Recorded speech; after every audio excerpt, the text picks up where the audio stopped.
कक्षा 7 की हिंदी की पुस्तक जो पहले मंजरी के नाम से थी अब दीक्षा के नाम से है। और पाठ पहला जो एक कविता है, एक जागृति गीत है जिसका नाम है जागो प्रभात, जागो प्रभात। और इस कविता को हम लोग पढ़ चुके हैं, इसका अर्थ भी हम लोगों ने पढ़ा। इसके जो रचयिता हैं, लेखक है, रचयिता जो कविता की रचना करते हैं वो है जयशंकर प्रसाद। और ये छायावादी युग के साहित्यकार माने गए हैं। और साथ ही काव्य रचनाएं भी की, बहुत सारी काव्य रचनाएं की जिसमें लहर, झरना, आंसू और सबसे अधिक फेमस उनकी कृति है कामायनी। क्या है? जिसको प्रश्न पूछा जाता कि कामायनी के रचयिता तो जयशंकर प्रसाद। इस कविता के माध्यम से अर्थ में हमने ये जाना था कि कवि जो है लोगों से जगने के लिए कह रहा है, क्योंकि रात बीत चुकी है, सुबह आ चुकी है, अब उठ जाओ और अपने जीवन को नई ऊर्जा से भर दो। तो चलिए इस पाठ में जो हम लोगों को करना है प्रश्न अभ्यास, इस पर चर्चा करेंगे और अपनी कॉपी पे सब कुछ लिखें। सबसे पहला है कॉपी पुस्तक देखिए, पाठ नंबर 1 पेज नंबर 12। सुबह सूर्योदय से थोड़ा पहले अपने घर के बाहर अथवा छत पर खड़े होकर पूर्व दिशा के एक एक दृश्य को ध्यान से देखिए। देखिए जीवन में आगे कौन बढ़ता है, कोई बता सकता? एक कहावत कही जाती कि जीवन में आगे वही बढ़ता है जिसे नहीं, जो सूरज को जगाता है, जो और जिसको सूरज जगाते हैं वो आगे नहीं बढ़ पाते। सूरज को जगाने का अर्थ ये है कि आप सूरज के निकलने से पहले जग जाओ, और सूरज के निकलने के बाद आप जगते हैं तो आप बहुत पीछे रह जाएं। तो छत पर खड़े होइए और वहाँ का दृश्य देखिए, पूरब की तरफ देखिए कि कैसे बादल हैं, कैसा आकाश है और कौन क्या कर रहा है। पक्षी भी जाते हुए तुम्हें दिखेंगे, चिड़ियों की चहचहाट दिखेंगी। तो पूरब की तरफ मुँह करके दृश्य को देखिए और अपनी कॉपी पर लिखिए और उस दृश्य का चित्र भी बनाइए। हम भी आपको बनाना सिखाएंगे। सुबह प्रातःकालीन दृश्य, ठीक है। विचार और कल्पना, अब ये आपके पाठ से प्रश्न मैं पूछ रहा हूँ, आप लोग जवाब देंगे। ये कविता ये उस समय लिखी गई थी जब देश आज़ादी की लड़ाई लड़ रहा और हम स्वतंत्र होने वाले थे, हुए नहीं थे, होने वाले। तो लेखक ने कहा था कि अब जागो जीवन के प्रभात। अर्थ ये है कि अब सुबह आने वाली, यानी कि हमारे जीवन में सुबह आने वाली, यानी कि अब हम स्वतंत्र होने वाले हैं। तब ये कविता लिखी गई थी। और उस समय स्थिति देश की क्या रही होगी, जब हमारा देश गुलाम था तब क्या स्थिति थी, और जब गुलामी से स्वतंत्र होने वाला था तब क्या स्थिति थी। जब लोगों को ये पता लगा कि हम थोड़े दिन बाद स्वतंत्र हो जाएंगे तो क्या स्थिति रही होगी? खुशी का माहौल हो गया होगा। जैसे होली आने वाली होती, दिवाली आने वाली होती तो एक दिन पहले ही, 2 दिन पहले ही बच्चों में खुशी की लहर दौड़ जाती। वैसे ही जब हमारा देश स्वतंत्र होने वाला था और जब उस समय जब गुलाम था स्वतंत्र होने वाला, तो लोगों में खुशी की लहरें, लोग योजना बनाने लगे जब हमारा देश स्वतंत्र हो जाए तब हम ये करेंगे, हम ऐसा करेंगे, हम वो करेंगे। खुशी का माहौल था। वेरी गुड, आप लिखकर इसको देखेंगे। प्रातःकाल पशुपालक अपने पशुओं को चारा खिलाते हैं। इसी तरह और लोग क्या करते हैं? विद्यार्थी क्या करते हैं? विद्यार्थी पढ़ाई करते हैं और स्कूल जाने की तैयारी करते हैं। पढ़ाई तो करते ही हैं, लेकिन सुबह जब होती तो पढ़ाई करने बैठ जाते हो। सबसे मुख्य काम तुम्हारा क्या होता है? स्कूल जाने की तैयारी। माँ क्या करती है? खाना बनाती है। दुकानदार क्या करते हैं? दुकानदार सामान बेचने लगता है सुबह सुबह, दुकान खोलता है, झाड़ू पोछा करता है, साफ सफाई करता है और सामान अपना लगाता, दुकान की तैयारी करता है। पक्षी क्या करते हैं? पक्षी अपना घोंसला छोड़कर खाने की तलाश में निकल जाते हैं। और आप क्या करते हैं?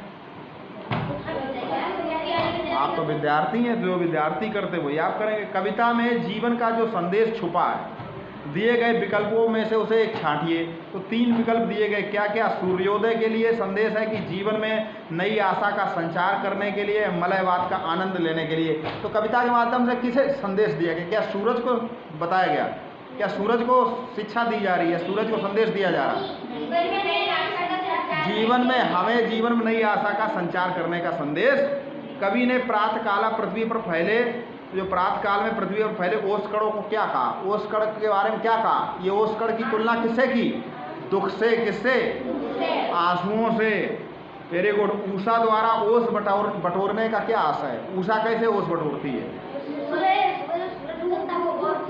सूरज की किरणें उन ओस की बूंदों को सुखा देता है। यानी कि हमारे जीवन में जब खुशियों का संचार होता, नई सुबह आती है तो हमारा भी, या नया समय आता तो हमारे भी दुख मिट जाते हैं। ठीक है। क्या क्या कवि कह रहा है कि उषा द्वारा ओस बटोरने से आशय कि उषा के आने पर जिस तरह दिन की गर्मी से ओस समाप्त हो जाती, उसी प्रकार जागरण से, सक्रियता से जब हम जग जाते हैं, जब हम मेहनत करने लगते हैं तो हमारे जीवन के भी कष्ट मिट जाते हैं। ठीक है। उद्यमी बनना है, उद्यमी नहीं बनना है। ठीक है। उसके बाद भाव स्पष्ट कीजिए। चल रहा सुखद ये मलय बात, तो इसका अर्थ क्या है?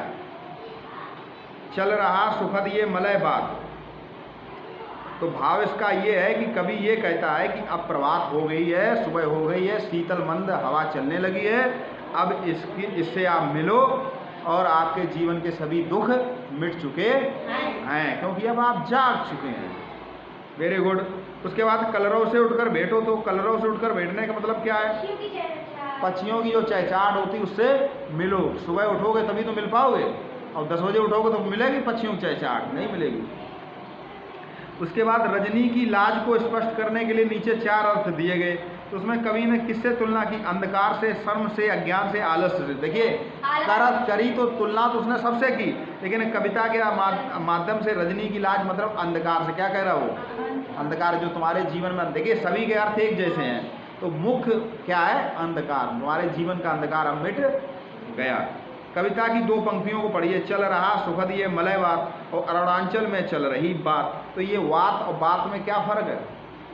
सर, बात चर्चा हो रही है बात में। हाँ, वात। बात में मलय बात मतलब हवा चल रही। वात का मीन्स है हवा चलना, और चल रही बात, यहाँ पे बात है चर्चा से। क्या है? चर्चा से। Very good. बातचीत, चर्चा।